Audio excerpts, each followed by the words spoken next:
नमस्कार बच्चों, स्वागत है आपके आज की कक्षा में। आज हम पढ़ेंगे समास का दूसरा भेद यानी तत्पुरुष समास के बारे में। तत्पुरुष समास के बारे में मैंने आपको पिछली कक्षा में बताया था कि जो तत्पुरुष समास होता है इसमें हमारी विभक्तियों को लेकर के बात की जाती है। इसी वजह से यहाँ पे कितने तत्पुरुष समास के भी कुछ भेद होते हैं, जिसमें कि मैंने बताया था कि कर्ता विभक्ति नहीं आती और कौन सी संबोधन विभक्ति नहीं आती है। और क्योंकि संस्कृत में जितनी भी विभक्तियां होती हैं इनको नंबर के अकॉर्डिंग बोला जाता है, यानी द्वितीय विभक्ति, तृतीय विभक्ति, चतुर्थी विभक्ति, इस प्रकार। इसीलिए इसमें जो कर्ता होता है उसकी कौन सी थी, प्रथमा विभक्ति। तो प्रथमा को छोड़ करके और लास्ट वाली संबोधन को छोड़ के यहाँ पे कितनी है, द्वितीय, तृतीय, चतुर्थी, पंचमी, षष्ठी और सप्तमी। अर्थात जो तत्पुरुष समास के उपभेद होते हैं यानी तत्पुरुष समास के जो भेद होते हैं वो होंगे हमारे द्वितीय तत्पुरुष से लेकर के सप्तमी तत्पुरुष तक। तो हम सबसे पहले बात कर लेते हैं कि तत्पुरुष समास क्या होते हैं, इनके क्या क्या रूल्स हैं। ठीक है, जैसे कि इसमें बताया है कि उत्तर पद प्रधान उत्तर पदार्थः प्रधानः तत्पुरुषः, अर्थात कि जिसका उत्तर पद प्रधान होगा वो तत्पुरुष समास होगा। जैसे कि हमने अव्यय भाव समास में देखा था कि उसका कौन सा पद प्रधान था, उसमें प्रथम पद प्रधान था। इसी प्रकार इसमें कौन सा है, उत्तर पद, उत्तर यानी दूसरा पद। मैंने आपको बताया था कि समास जब करते हैं तो दो पदों का योग होता है इसमें। तो उत्तर यानी जो दूसरा वाला पद होता है ये हमारा क्या होगा, प्रधान होगा। ठीक है, इसकी ही प्रधानता रहेगी। और विभक्ति लिंग वचन दूसरे पद के अनुसार होती है, यानी कि हमारी विभक्ति हो, कोई लिंग हो उसमें या वचन हो, ये किसके अनुसार परिवर्तित होंगे, दूसरे पद के अनुसार। दूसरा पद क्या है उसके अनुसार ये परिवर्तित होते हैं। इसमें कर्ता व संबोधन विभक्ति नहीं होती है, जैसा कि मैंने अभी आपको बताया कि इसमें प्रथमा विभक्ति यानी कि कर्ता विभक्ति इसमें नहीं होती है, और संबोधन यानी किसी को पुकारने का जो भाव होता है वो वाली विभक्ति इसमें नहीं होती है। इसमें द्वितीय से सप्तमी विभक्ति तक ही उपभेद होते हैं। इसमें कितने होते हैं, कुल 6 भेद होते हैं, यानी द्वितीय विभक्ति से लेकर के सप्तमी विभक्ति तक ही इसके उपभेद हमें मिलते हैं। तो एक एक के हम उदाहरण देख लेते हैं इसमें। द्वितीय तत्पुरुष। अच्छा, एक बात और, यहाँ पे क्या है कि जो हिंदी होती है उसमें हिंदी में हम देखते हैं कि जो विभक्तियां होती है उनके नाम होते हैं। जैसे कर्म विभक्ति है, करण है, संप्रदान, अपादान। ठीक है, हम इसे याद भी करते हैं कि कर्ता ने कर्म को करण से संप्रदान के लिए, इस तरह से हम याद करते हैं।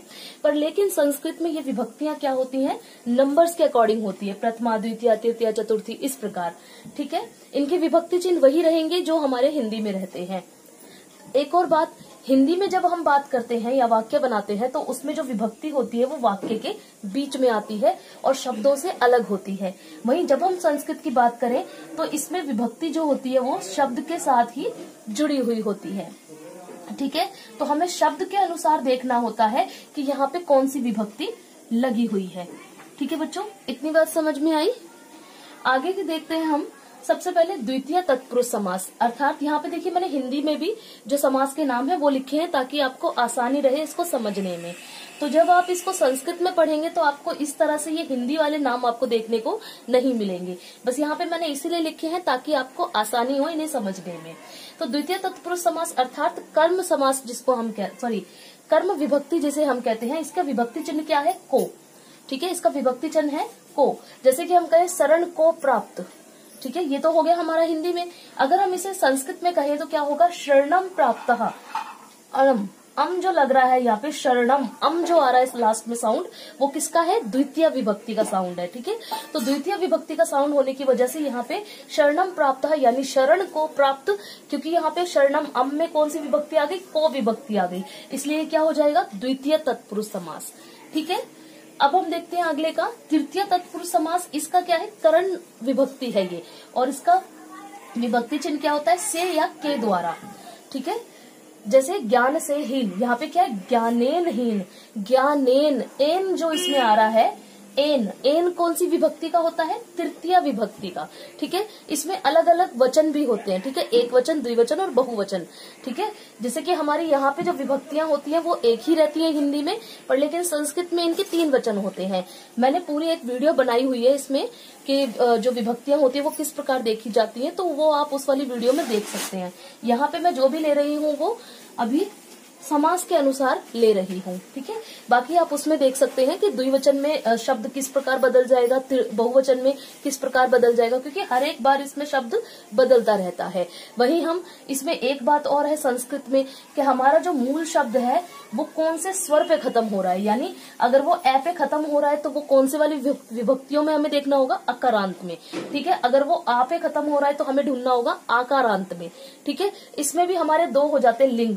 अगर आकारांत कोई पुल्लिंग में है, वैसे मोस्टली होता नहीं है, बट अगर पुल्लिंग में कोई आकारांत है वर्ड तो वो हमें पुल्लिंग वाले में ढूंढना होगा, और अगर कोई स्त्रीलिंग में आकारांत है तो हमें वो स्त्रीलिंग में ढूंढना होगा। दोनों में ही शब्द हमें अलग अलग मिलेंगे। तो ये पूरी डिटेल वीडियो मेरी दूसरी है, आप उसमें जाकर के इसको देख सकते हैं, तब आपको ये तत्पुरुष समास आसानी से समझ आ जाएंगे। चलिए हम आगे बात करते हैं। यहाँ पे तृतीय तत्पुरुष की हम बात कर रहे थे, तो तृतीय तत्पुरुष में मैंने बताया था से या के द्वारा, तो ज्ञानेन, ज्ञानेन, एन मतलब क्या हो जाएगा, तृतीय तत्पुरुष समास का, सॉरी तृतीय विभक्ति का यहाँ पे हमें साउंड मिल रहा है। इट मीन्स ये क्या हो गया हमारा तृतीय तत्पुरुष समास, यानी ज्ञान से हीन। यहाँ मैंने हिंदी में अनुवाद लिखा है ताकि आपको आसानी से समझ में आ सके कि हम यहाँ पे इसको तृतीय विभक्ति क्यों बोल रहे हैं, क्योंकि यहाँ पे से का प्रयोग हुआ है। अब से हिंदी में हमें अलग से दिख रहा है, पर लेकिन संस्कृत में मूल शब्द के साथ ही हमारी विभक्तियां जुड़ी हुई होती है, इसलिए यहाँ पे क्या हो जाएगा ज्ञानेनहीन। ठीक है, चतुर्थी तत्पुरुष समास की हम बात करते हैं, इसको संप्रदान कहते हैं हिंदी में। इसकी विभक्ति चिन्ह है के लिए। ठीक है, अब यहाँ पे बोले हैं देशाय हितम। देशाय, देश इसका मूल शब्द है, और आय, आय इसमें जो लग रहा है वही इसका क्या है, ये चतुर्थी विभक्ति का साउंड है। ठीक है, तो देशाय हितम, देश के लिए भलाई, यहाँ पे आ गया के लिए। अब के लिए कौन सा था, चतुर्थी तत्पुरुष, यानी संप्रदान जिसको हिंदी में हम कहते हैं, और संस्कृत में यदि हम बात करें तो चतुर्थी तत्पुरुष। तो यहाँ पे कौन सा हो जाएगा, चतुर्थी तत्पुरुष समास। पंचमी की यदि हम बात करें तो पंचमी कौन सा होता है, अपादान, जिसे हिंदी में हम अपादान विभक्ति कहते हैं, और इसकी विभक्ति चिन्ह है से। ठीक है, आप ये कहेंगे कि मैम तृतीय तत्पुरुष समास जो था यानी करण था, उसमें भी से का प्रयोग हुआ है, और पंचमी तत्पुरुष जो है अपादान, इसमें भी से का प्रयोग हुआ है। तो दोनों में हमें भेद कैसे पता चले, तो दोनों के भेद का हमें देखना है, या तो किसी से तुलना कर रहे हो कि वो उससे अच्छा है। ठीक है, राम से श्याम ज्यादा गुणवान है, तो यहाँ पे जो से हो रहा है यानी तुलना हो रही है। भय, ठीक है, मुझे सांप से भय लगता है, से। ठीक है, मुझे बैल से डर लगता है, तो वो क्या हो गया, से जो है वो किसका, भय को प्रकट कर रहा है। किसी से अलग होने का भाव, ठीक है, अलग होने, जैसे कि पत्ता पेड़ से गिरा। ठीक है, पत्ता पेड़ से गिरा, से इसमें भी प्रयोग हो रहा है, पर यहाँ पे क्या है, अलग होने का भाव प्रकट हो रहा है। ठीक है, तो यहाँ पे क्या हो जाता है, जो तुलना का भाव हो, भय का भाव हो और अलग होने का भाव हो, वहां पे से कौन सा वाला हो जाता है, अपादान का, यानी पंचमी तत्पुरुष का। और जहाँ पे किसी चीज को करने के साधन का पता चलता है, या किसी चीज से किसी का हीनता प्रकट हो रही हो कि मतलब वो इस चीज से हीन है, यानी उसमें उस चीज की कमी है। ठीक है, तो वो कौन सा हो जाता है हमारा, करण कारक।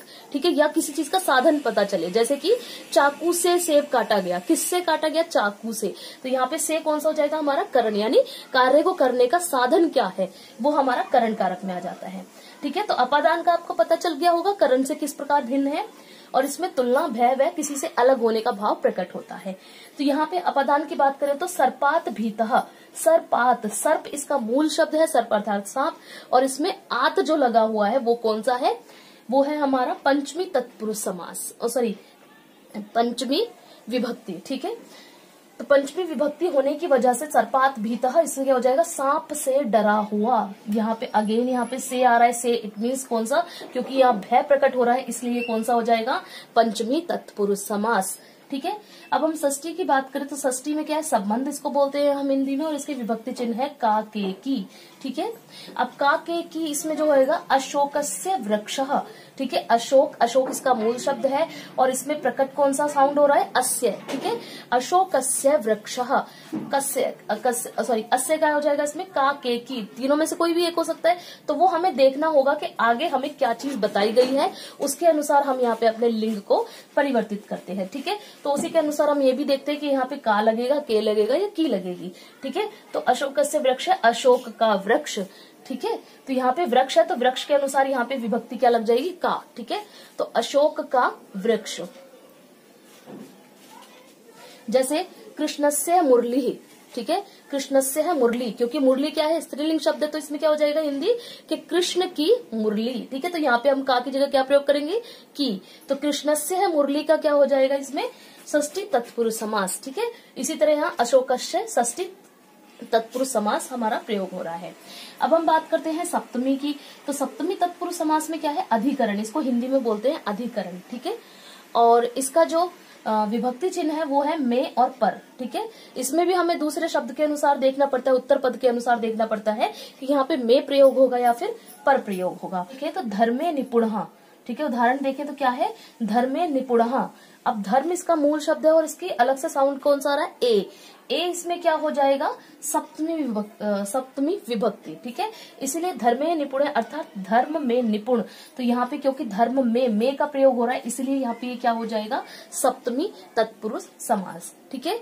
आशा करती हूँ कि आपको ये सारे रूल्स समझ में आ गए होंगे और ये जो तत्पुरुष के कुल 6 भेद होते हैं, उपभेद जिन्हें हम कहते हैं, वो एक एक करके किस प्रकार प्रयोग किए जाते हैं और संस्कृत में विभक्तियां किस प्रकार शब्दों में प्रयोग की जाती हैं। बाकी जो विभक्ति है उसके ऊपर अगर आपको डिटेल में देखना है तो आप मेरी एक वीडियो है देख सकते हैं, ठीक है। तो आज की कक्षा में तत्पुरुष समास, इससे आगे आते हैं हमारे कर्मधारय समास। तो अगली कक्षा में हम उस पे बात करेंगे। आज के लिए सिर्फ इतना ही। अगर आपके दिमाग में कोई सवाल है, कोई आप बात पूछना चाहते हैं तो आप मुझे कमेंट कर दें। बाकी इस वीडियो को लाइक करें और शेयर